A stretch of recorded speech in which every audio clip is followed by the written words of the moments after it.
We're continuing on Chav Zayin Amud Beis, 4 lines from the bottom. We're up to the words Meisvei. The thing we left off with is a machlokas between Rav and Shmuel. I want to preface today's Gemara by telling you that there seems to be a little bit of difficulty in some of the text of today's Gemara. I don't know exactly how to reconcile all the language. We'll do the best as we can.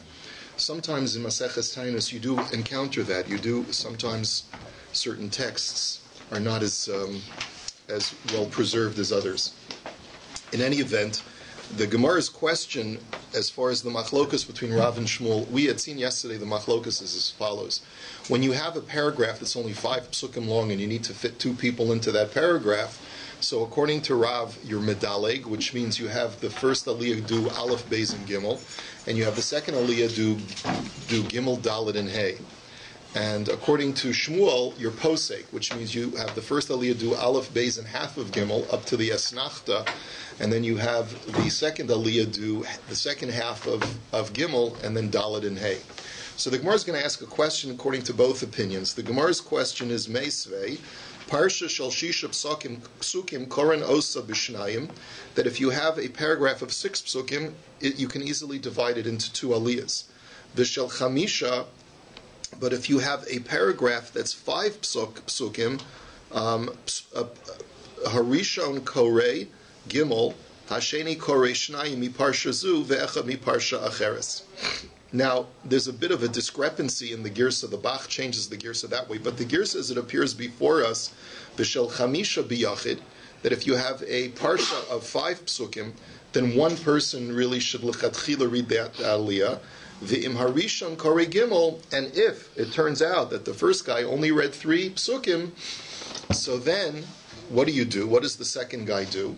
So then, that's the gears that we have in front of us. The Bach changes it for reasons that will become apparent in a moment. So then, Hasheni korei shnayim miparsha zu ve'echad miparsha acheres. Then the next aliyah reads the 2 remaining psukim from this parsha and 1 additional pasuk from the next paragraph. V'yesh omrim gimel, and some say he should read 3 from the next paragraph. Lefi she'ein maschilim beparsha pachos mishlosh psukim, because you're not allowed to leave only 1 pasuk read from a new paragraph. Once you start the new paragraph, you have to do 3 psukim. For the same reason that we saw before, because of the people that may just now be coming in, and they'll see that this guy is starting the next aliyah from the second pasuk, they'll think the previous guy had only 1 pasuk. Now, L'man do'amar doleg lidlog, L'man do'amar posek livsok. So the Gemara's question is as follows. Why is it that the second guy getting the aliyah should have to open up with the next paragraph? According to what we just learned before, according to Rav, just have him, if there's 5 psukim in the first paragraph, and the first guy read aleph, beis, and gimel, then just have the second guy read gimel, dalet, and hey. And if the first guy read, that's according to Rav, and according to Shmuel, let's just stop the guy in the middle of the pasuk, and he's going to read aleph, beis, and gimel, and then let's have the second guy read the second half of gimel, and then read dalet and hey. That's the question. So the Gemara says, Shaini Hasam de Isle Revacha. The answer is, says the Gemara, that in the example that's being provided by the Brisa, there's no limitation as far as how much you can read. And since there's no limitation as far as how much you could read, you don't lose anything by going into the next paragraph. That's certainly preferable according to everybody than having to either cut the pasuk in half or to go back and repeat a pasuk. Right? So in a situation where you're limited because you're only reading the first 2 paragraphs of Genesis, or it's a Rosh Chodesh reading and you're limited to how much reading you can have, so then you have a situation where you have to either cut a pasuk in half or you have to repeat a pasuk that the last guy did. But if you're not limited, which is the case of the Brisa, you can continue reading and you go into the next paragraph. There's no problem going into the next paragraph, so then that's certainly preferable. Rabbi, according to the opinion that you can split the middle pasuk, he doesn't have a complete. Neither of them will have a complete pasuk. That was the Gemara's kasha on Shmuel. So the Gemara had answered that according to Shmuel, that's acceptable. You're allowed to split it when there's no other option. You can split a pasuk in half according to Shmuel. Many times after repeated. So maftir is only repeated because it's not part of the standard reading. Maftir is repeated because it's to indicate to you that it's an ancillary reading to the main Torah reading. But under normal circumstances, you're right, Mr. Guda, but under normal circumstances, it's better not to repeat the Torah reading. Next, Parsha Gedola Koren Osa Bishnayim B'Shachris Uvemusaf Uvemincha Koren Al Pihen Chulei.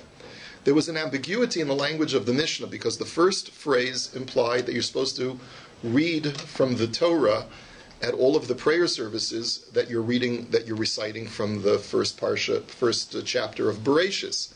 But then it had said at the end of the statement you recite it Ba'al Peh. You recite it verbatim, outside of the text. So the question is, how do you understand this Mishnah? So Ibayalu, this is the source of the Gemara's uncertainty. Heichi Ka'amar, how do you read the Mishnah? B'shachris uvemusaf koren osa b'sefer uvemincha koren osa al peh koren eshama odil mahachi ketani b'shachris koren osa b'sefer uvemusaf uvemincha koren osa al peh koren eshama. So the uncertainty is like this. It says you're supposed to read from a Sefer Torah in Shachris and in Musaf, and in Mincha you read it ba'al peh. So where do you put the comma? Do you put the comma at you read from the Torah at Shachris and Musaf, and at Mincha you read it ba'al peh, or do you put the comma like this? You read from the Torah at Shachris, and at Musaf and Mincha you read it ba'al peh. So which one is it? So the Gemara answers Tashma Detanya b'Shachris uvemusaf nichnasin lebeis hakneses v'korin kederech shekorin kol hashana uvemincha yachid korin osa al peh. So the Brisa clarifies, and it says for both Shachris and Musaf you take out the Sefer Torah and you read it, and only at Mincha you read it ba'al peh, you read it outside, you recite it outside. Amar Rabbi Yossi v'chi yachid yachol likros divrei Torah al peh b'tzibor. So Rabbi Yossi challenges that. How can you tell me that the Shliach Tzibor recites words from the Torah ba'al peh without reading it from a Sefer Torah in order to be motzi everyone? That we don't normally allow. We don't normally allow a person to recite verbatim psukim from Tanakh, especially if he's being motzi everyone. So Ella kula nichnasin v'koren osa al peh koren eshama. But rather, says Rabbi Yossi, that everyone should recite it like they're reciting the Shema. We don't allow an individual to be motzi other people if he's reciting biblical text ba'al peh. Okay, kol yom sheyesh bo halal ein bo ma'amad chulei. Now, the Mishnah had said that on any day when there's a recitation of Hallel, so there's additional liturgy, then there's no special ma'amad service. Now, I want to clarify what this means, going back to the Mishnah, because this caused me great confusion when I first read it. So I want to just go back to the Rashi on the Mishnah. If you go back to DAF Chavav Amud Aleph, Rashi tells us that what the Mishnah means when it says that on any day when there's a Hallel inserted in the davening, like it's Chanukah, for example, when we say Hallel, so there's not going to be Ma'amid liturgy on that day. Now, what does that mean? So Rashi explains, Kol Yom Sheyesh Bo Hallel Ein Bo Ma'amad B'Shacharis Osan Shahayu B'Yerushalayim. It's referring to the delegation that's in Jerusalem, in the Beis HaMikdash. Lo Hayu Mispalelin Al Korban Achayim Sheyesh Bo Hallel. They would not daven the special liturgy for the Korban when there's Hallel being recited that day. Lefisha Ein Lahem Pinai La'asos Ma'amadam, because they're not going to have time to schlep to the Beis HaMikdash and stand over the Korban and pray. She Koren es Hallel, because they're in the midst of their prayers, their own personal prayers, reciting Hallel. Umipnei ha'Hallel ha'yudochen es ha'ma'amad, and because of Hallel, they would tell them it's not necessary for you to be present to say your special prayers over the Korban for your brethren. Now, and Rashi says the same thing as well. And he says in the next Rashi, he says, if there's any day where there's Musaf being added, then what is the halacha? There's no ma'amad at Mincha. There's a machlokas between Rabbi Akiva and Ben Azai. And so we end up in the final analysis going like Ben Azai, that any time that there's a Korban Musaf, Ein b'mincha, there's no special ma'amad at Mincha, and whenever there's a Korban Eitzim, there's no special ma'amad at Ne'ilah. So Rashi explains Korban Musaf, Yom Sheyesh Bo Korban Musaf B'Yerushalayim, on a day when they were offering a Korban Musaf in Jerusalem, Ein Bo Ma'amad B'Ne'ila B'Yerushalayim.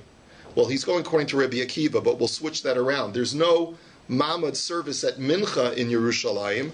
The Kol Shekain B'Mincha Hasmucha L'Musaf, L'Fisha Yutrudim B'Musaf. And the reason why we exempted these people from their Ma'amad service is because they're so involved in taking care of the needs of the Korban Musaf. Sheyesh Bo La'akriv Behemos Yoser Mitamid.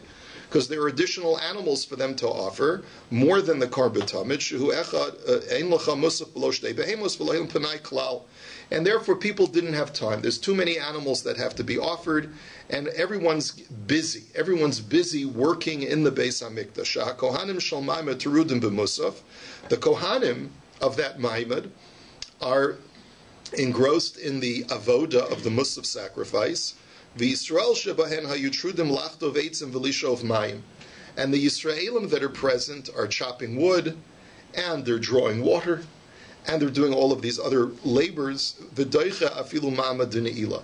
And therefore they're exempt from appearing for their special liturgical service, liturgical prayers of standing by the korban. Now, what are you going to do with the imperative that there has to be a delegation or representation present?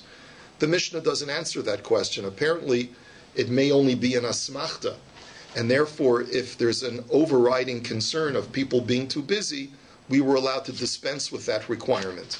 But in any event, you need to understand that that's what the Mishnah means when it says that there's no special liturgy. The people in Haifa are still davening on days when there's Musaf, and on days when there's the Eitzim special sacrifice. They're still davening their special liturgy. It's the people, the delegation that's in Jerusalem, only that we're exempting. Okay? So anyway, ma hefresh ben zeh lazeh. So the question that the Gemara is first asking is, why is it that according to Ben Azai, on days when there's a korban musaf being brought, we exempt you from the special maimad at mincha, and on days when the korban eitzim is brought, we exempt you from the maimad at ne'ilah? So the Gemara answers, halalu divrei Torah v'halalu divrei sofrim. So the Gemara answers, at musaf is a biblical requirement. It's a korban that is, the Torah says you have to bring on Shabbos and on Rosh Chodesh and so forth, and therefore, because it is very important, it has the ability to override a prayer service at Mincha, which is also a biblical prayer, because Mincha was instituted by Yitzchak Avinu. However, the Korban Eitzim, which is only a post-biblical law, was instituted by the Nevi'im at the times of the Bayesheni, so then it is only a rabbinic requirement, and therefore it only overrides a special liturgical service that's taking place at Ne'ilah, which is also a rabbinic prayer. Ne'ilah is a rabbinic prayer according to all opinions, because it doesn't correspond to any biblical sacrifice or any biblical patriarch who instituted it. Okay, so that's the general attitude that the Gemara has now, is that when there's a korban musaf being brought, the people of the Maimed in Yerushalayim do not have to appear at Mincha, and the day when the korban eitzim is being brought, the people in Yerushalayim do not have to appear at Ne'ilah. Okay, let us go weiter. Zman atze kohanim v'ha'am v'chulei.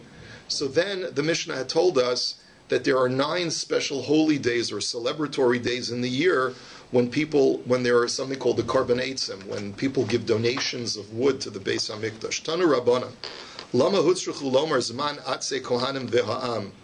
So why is it necessary to create these days, that only these days are people able to bring wood gifts to the temple? So Amru Kish'olu B'nei Hagol Lo Matzu Eitzim Belishka. So the Brisa gives us the historical background. When the Jews came from Bavel to build the second temple, and the second temple was built, and it was time to now bring the first karbanos, they couldn't find wood for the altar. So and there was no wood in the woodshed. Va'amdu Elu v'hisnadvu mishelahem. So these 9 families, or these whatever number of families, came forward and they donated their own wood. And so therefore, based on their donations, the Nevi'im made a policy, and they said, that even if the woodshed of the temple is filled with wood, we still allow these people to come forth and donate their wood, and we will accept their wood for the ma'aracha. Shenamar, as it says, and this is in Nehemiah where it talks about the institution of the wood gifts, it says, "V'hagorolos hipalnu al korban ha'etzim ha'kohanim v'halaviyim v'ha'am," that we placed lots over the wood donations for the Kohanim, the Levim, and the nation, la'havila beis Elokeinu lebeis avoseinu, to bring to the house of our Lord and to the house of our ancestors, le'ita mizumanim shana v'shana, at set times, from year to year, leva'er al mizbach Hashem Elokeinu kakosuf b'Torah, to burn on the altar of God as it is written in the Torah. Okay. Let's go on. V'imohem kohanim u'levim v'cholmi v'chulei. So the Mishnah had said that on the 15th of Av, this was a special day. It was the day when the family of Zata ben Yehuda would be able to bring their wood gift. But we also allowed Kohanim and Leviim and anyone else who did not know what tribe he came from, they could bring their wood on that day. And also, who else came with them? B'nei Gunvi Eli u'b'nei Kotzei Kitzios. B'nei Gonvei Ali and B'nei Kotzei Kitzios are strange terms. And now we have to explain who these people were, who were able to bring their wood on the 15th of Av. Tanu Rabbanan, ma hayu b'nei Gonvei Ali u'b'nei Kotzei Kitzios. Who were these people? Amru pam echas. Now, literally, the word Gonvei Ali, the people who steal the cleaver or steal the chopping knife, and b'nei Kotzei Kitzios are the people who dismantle or chop up the pieces. So, what does this mean? Once upon a time, the evil government, it's either referring to Greece or Rome, they made a gezerah al Yisrael shelo yaviu eitzim lema'aracha v'shelo yaviu bikurim liYerushalayim. So they made a decree that the Jews could not bring wood for the altar, and they could not bring their first fruits to Jerusalem. V'hoshivu pruzdos al hadrachim kederch shehoshiv Yeravam ben Nevat shelo yalu Yisrael l'regel. And they therefore put up sentries on the road to stop people. Like when you go through customs, right? They stop you and ask you what you got on you, right? So these sentries did the same, and they would, anyone who was bringing fresh fruit or wood and going towards Jerusalem, they would stop them and turn them around. And they did this in the same way that Yeravam ben Nevat, who was the king of the north part of Israel, did to prevent his fellow Jews from making a pilgrimage to the temple in the southern part of Israel in Judea. Ma asu kisherin shaba'oso hador v'yirei chet. So what did the God-fearing and the proper people of that generation do? Heviu salei bikurim v'chifim b'kitzios. They brought baskets of their fresh first fruits, and they covered them in chopped figs, figs that were cut already in pieces. V'natlum va'ali al kasvehon. And apparently there's like two stages. First you break the fig apart, and then you mash it and turn it into a cake of figs. And so v'kevin shehigiu eitzel pruzdos, so they put these chopped figs on top to make it look like the whole basket was filled with chopped figs. And when they got to the centuries, amru lahem lahechan atem holchem, they said, where do you think you're going with that? Omrim lahem laso shnei igulei devela b'machtesha shelefanenu uba'ali shal ksafenu. So they said, well, right down the road, to your left or to your right, there's this place where we there's a factory where we make fig cakes. And the mortar is there for us to mash the figs, and we brought our own chopping knives to help in the process. So we're just going down the road, right? So kevin sha'avru mehem itrum besalam ve'vim l'Yerushalayim. So as soon as they got past the centuries, they removed the chopped figs on the top layer, they adorned their baskets with fresh fruits, and they brought them to Yerushalayim. So this is the first history of Jews smuggling goods from one place to another. Unfortunately, people think that they can use this Gemara as a way of finding a heter for any time. It's only when there's religious persecution. What? It's only when there's religious persecution. You can't use this Gemara to get out of paying tariffs and taxes. But right? It is something which they could stand on, saying, look, we did it. We did it when they were religious. We didn't do it to pad our pockets. We did it we could not do to do a mitzvah. To steal for religious things. That's right. This is not a heter to put diamonds in your tefillin. Okay. Was the bikurim underneath the figs, like they were hiding it, or they got? That's right. They were hiding the bikurim underneath the figs. Tana hein hein b'nei salmoi hanetufti. So the Brisa says this is also what the b'nei salmoi netufti did also. Now, who are these people? It means the people of the ladders of netufti. Now, what does that refer to? Tana Rabbanan Mahin b'nei salmoi hanetufti Amru pamechas gazra hamalchus gezer al yisol shelo yaviu eitzim l'ma'aracha. Same thing. They made a decree that you couldn't bring wood for the altar. V'hoshivu pruzdos al hadrachim kederch shahoshiv Yeravim ben Nevat al hadrachim shelo yalu Yisrael l'regel. They put sentries on the road to stop anyone with wood, just like Yeravim ben Nevat would stop people from making a pilgrimage. Ma asu yirechet sheba oso hador heviu gizrein v'asu sulamos. So the God-fearing people, what they did was they took wood and they made ladders out of the wood, right? V'hinichu al kisfeim v'holchu lahem, and they put the ladders on their shoulders and started walking towards Jerusalem. Kevin shigiu etzlam amr lahem lahechan atem holchim. They get to the sentries say, where do you think you're going? So amr lahem lahavi gozalos mishobach shelefanenu v'sulam shal kisafenu. They said, just down the block there is a big dove coop, and in order for us to get the doves out of the coop, we got to climb up ladders. So we brought the ladders with us. That's all. Once they got past the sentries, they dismantled the ladders into the original wood, and they brought it to Yerushalayim as firewood. And about such people who evade the authorities in order to fulfill the mitzvah, it says that the memory of the righteous is for a blessing. And about Yeravim ben Nevat and his friends, it says, the names of the wicked shall rot. Now, Be'esrim bo b'nei Pachas Moav ben Yehuda. Now, the Mishnah had said that on the 20th of Av, that was the day of b'nei Pachas ben Yehuda. Now, Pachas Moav ben Yehuda. Tana b'nei Pachas Moav ben Yehuda, hein b'nei David ben Yehuda divrei Reb Meir. So the Brisa says that this name of the family is none other than the family of David, which already had gotten a day earlier in the month of Av. So they really are getting 2 days. The day that is mentioned for David HaMelech's family, and B'nai Pachas Moav is also David HaMelech's family. Why are they called B'nai Pachas Moav? Because it means literally the descendants of the lowly Moabite family. And David HaMelech comes from Rus, Moavia. So it's just another way of describing David HaMelech's family. Rabbi Yossi Omer Hein Hein B'nai Yoav ben Tzvi. Rabbi Yossi disagrees and he says, no, this is from the family of Yoav ben Tzruya, who was David's general because he was also David's nephew. So he too was descended from Ruth Moavia.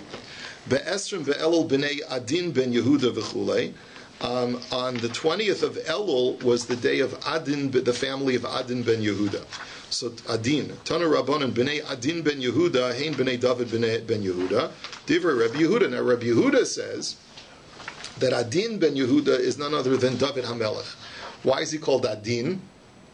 So the Gemara says that he was called Adin in Tanakh because when he went to learn Torah in the Beis Medrash, he became a delicate, sensitive man. And when he went out to war, he became as hard as wood. So the word Adin means soft and delicate, like a worm. Like he was pliable like a worm. In other words, he walks into the Beis Medrash with humility, studies Torah with humility, sitting before the Ribono Shel Olam. But once he went out to war, he was a fierce warrior. So that's why he's called Adin. And Rabbi Yossi Omer Hein Hein b'nei Yoav ben Tzruya. And Rabbi Yossi says, no, it's not David HaMelech's family on the 20th of Elul. It's the family of Yoav ben Tzruya. Now let's figure this out. According to Rabbi Meir and Rabbi Yehuda, David HaMelech's family got 2 days. It's just a machlokas what that other day was. According to Rabbi Meir, it's the 20th of Av. And according to Rabbi Yehuda, it's the 20th of Elul. According to Rabbi Yossi, of both Brises, Yoav ben Tzruya also got 2 days. According to the first Brise, he got the 20th of Av, and according to the second Brise, he got the 20th of Elul. So according to everyone, either David got 2 days or Yoav's family got 2 days. So this is going to raise the Gemara's next question. Be'echas b'tevei shavu v'nei faro sheniya. The Mishnah said explicitly that on the first of Teves, the family of Parosh, who had already been given a day back in Av, were given a second day. And the question is as follows: Mani mas nisan lo Reb Meir v'lo Reb Yehuda v'lo Reb Yossi. Then it turns out that our Mishnah, who only specifies that Bnei Parosh got a second day, doesn't seem to go like any of the aforementioned opinions in the two brises we just learned. Because Rabbi Meir listening Shavu b'nei David ben Yehuda shniya, Rabbi Yehuda listening Shavu b'nei David ben Yehuda shniya, Rabbi Yossi listening Shavu b'nei Yov ben Sruya shniya. Because according to the previous brises, if you go like Rabbi Meir, David got a second day. If you hold like Rabbi Yehuda, David got a second day. And if you hold like Rabbi Yossi, of both brises, Yov ben Sruya also had 2 days. And how come the Mishnah only says that the family of Parosh got a second day, and it doesn't say it's the same by David and by Yoav? So the Gemara says, La'olam Rabbi Yossi, u'trei tanoi aliba de Rabbi Yossi. Answers the Gemara, really our Mishnah goes like Rabbi Yossi. But you notice that Rabbi Yossi was cited in 2 different brises. In the first brise, Rabbi Yossi is cited as saying that the family of Bnei Pachas Moav is Yoav's family. And in the second brise, he's cited as saying that the family of Adin ben Yehuda is the family of Yoav ben Sruya. These 2 brises disagree as to what Rabbi Yossi held. According to Rabbi Yossi, Yoav ben Sruya's family only got 1 day. It's a machlokas between the 2 brises which day that was. And therefore, according to Rabbi Yossi, every family only got 1 day, except for that singular family of Parosh, which got 2 days. Okay, next. V'echas b'teves lo haya bo ma'amad. Now, the Mishnah had said that on the first of Teves, there was a lot of activity going on liturgically and sacrificially. And therefore, there was no ma'amad in Yerushalayim at all. Because remember, it's Chanukah, it's Rosh Chodesh. So you have Hallel, you have the Korban Musaf, you have the Korban Ha'etzim, it's the day of when people donating wood, and there's... so there's a lot of activity going on, and there's Ne'ilah on that day because this was the day when this was the time of the Mamad for the people who were davening for the Mamad. So therefore, if you were a member of the Ma'amad, so you were also davening Ne'ilah as well. So Amar Leimar Keshisha Berei de Rav Chisda Rav Ashi. So his question that he asked Rav Ashi is, Ma'ishna Halel de Dachi Didei, or Ma'ishna Musaf de Lo Dachi Didei. So my first question to you is, why is it that when there's Hallel being recited in Shacharis, we said that the people of the Maimad in Yerushalayim did not have to appear before the Korban in Shacharis, but they did have to appear for Musaf, they had to appear for Mincha, they had to appear for Ne'ilah. The only thing they were exempted from was appearing by the Korban at Shacharis because of the extra liturgy of Hallel. Why is it that Musaf does not override itself? We said in the Mishnah that Musaf only overrides Mincha, but it doesn't override itself. It sounds like from the Mishnah that they would have to appear for the Korban Musaf. So Amar Le Rav Ashi, Hashta delav didei dachi, didei lo kol shekain. So Rav Ashi says to him, if it's overriding a prayer service other than itself, it surely overrides itself. Meaning that if we give a dispensation to the delegation in Jerusalem, that they don't have to appear by the Korban for Mincha, then surely, because of the Musaf that's being brought that day, then surely they don't have to appear for Musaf as well. That's what logic dictates. If they don't have to appear for an additional prayer service, then certainly for that prayer service they don't have to appear. So Amar Lei Hachi Kamin Alach. No, you don't understand what I'm asking you. What I'm asking you is, Lo Lidchi Eladidei.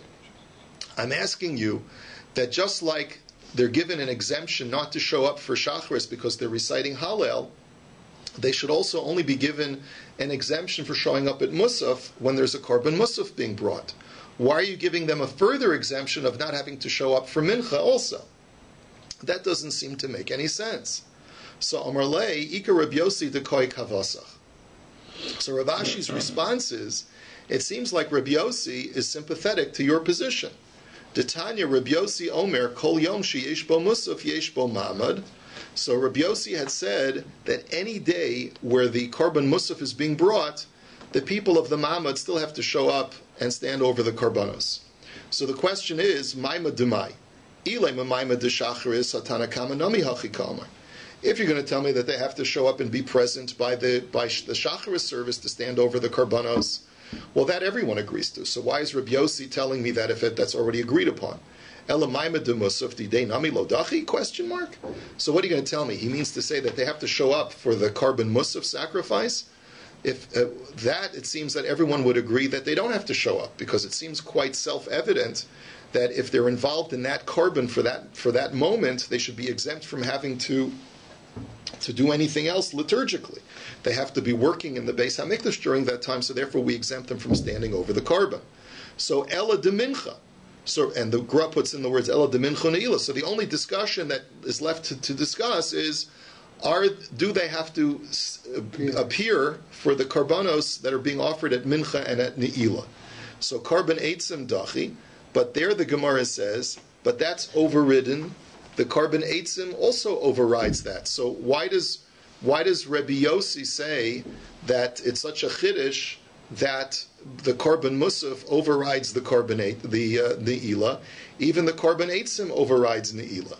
Karban Eitzim Dachi, just why does Rabbi Yossi have to say that they have to appear for Mincha and for Ne'ilah if the rabbinic offering of Karban Eitzim exempts them from having to show up for Ne'ilah?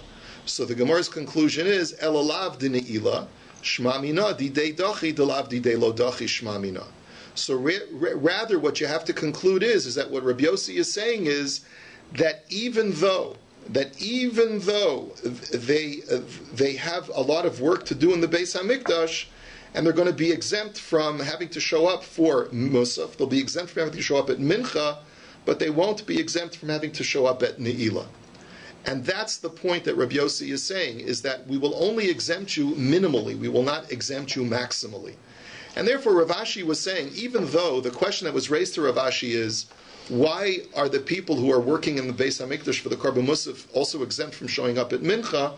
Rav Ashi says, you're right, there's a sympathy to that position, which is Rabbi Yossi, who says that they don't have to show up, that they have to show up for Ne'ilah, even though they don't have to show up for Mincha. Meaning that, according to Rabbi Yossi, we don't give them a carte blanche to take the rest of the day off. We do require them to show up for at least a portion of the day to finish off their ma'amad. It's not a granting of the question, because the question was, let them be required to show up at Mincha also. That Rav Ashi is not prepared to say, but he does say that Rabbi Yossi sympathizes with that sentiment, and that he does require them to show up at least for Ne'ilah. So now the Gemara asks another question. I have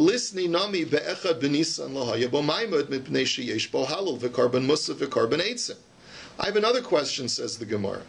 You told me that on the first of Teves, which had all of these activities going on, there was no requirement for the Bnei Mama to appear by the Karbanos in Yerushalayim.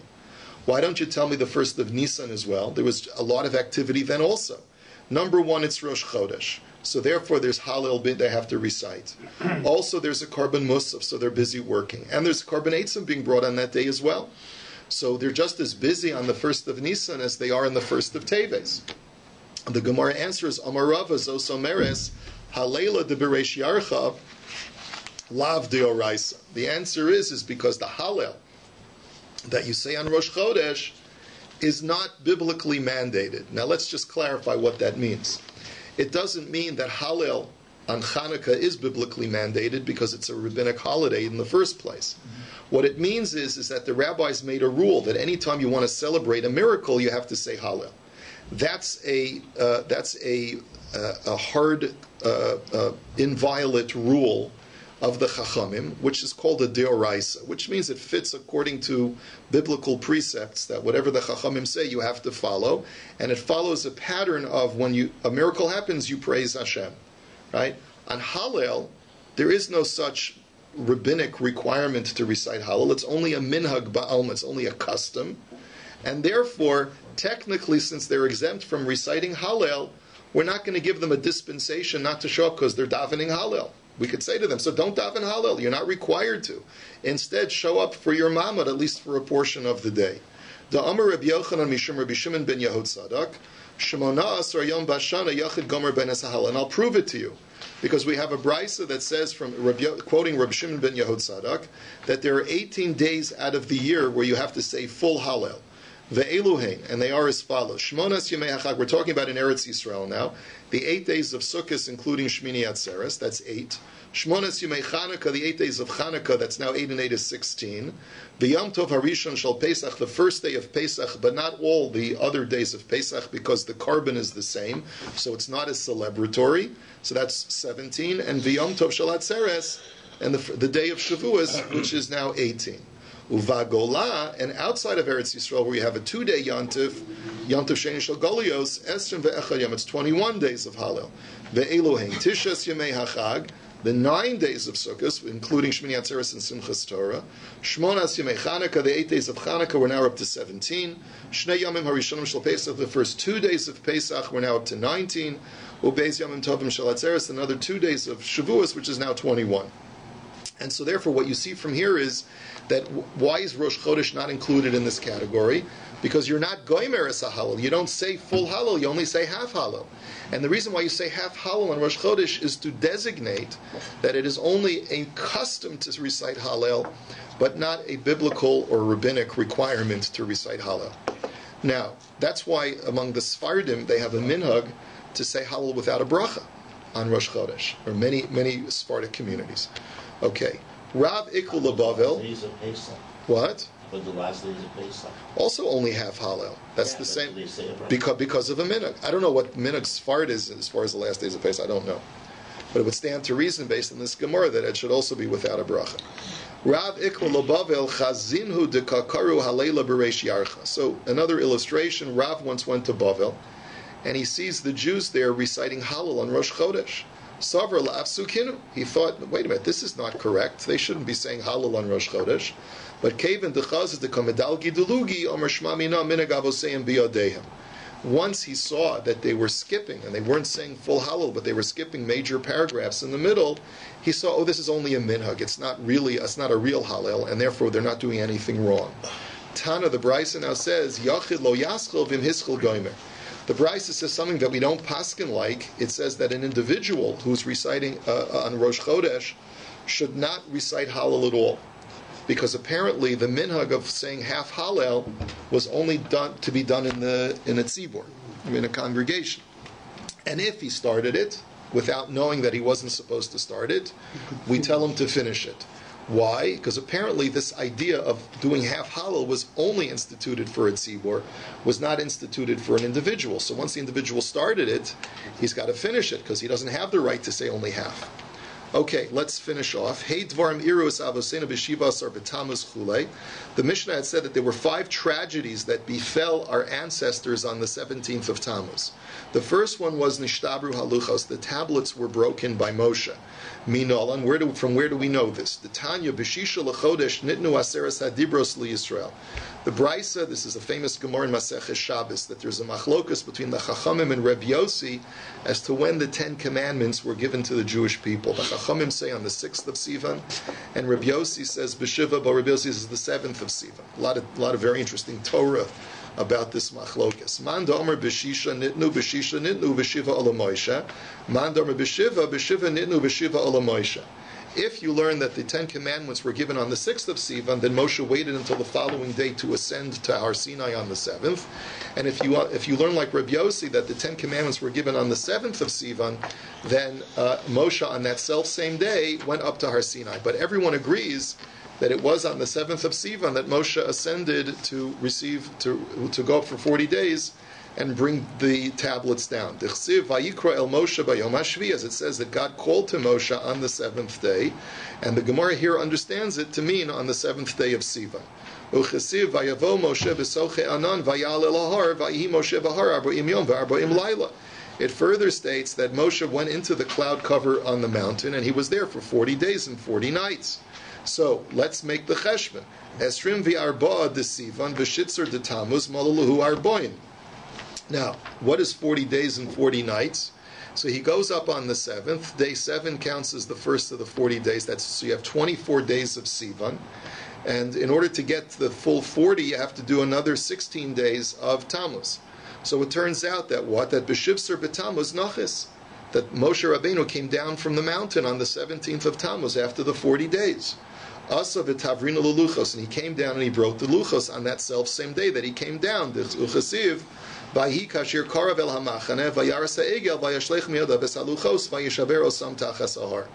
it was that when Moshe came to the camp and he saw the calf, then he thrust down from his hands the tablets and he broke them at the foot of the mountain. So you see, therefore, that the tablets were broken on Shivas or B'Tammuz. We'll hold it here for today. You all have a wonderful day.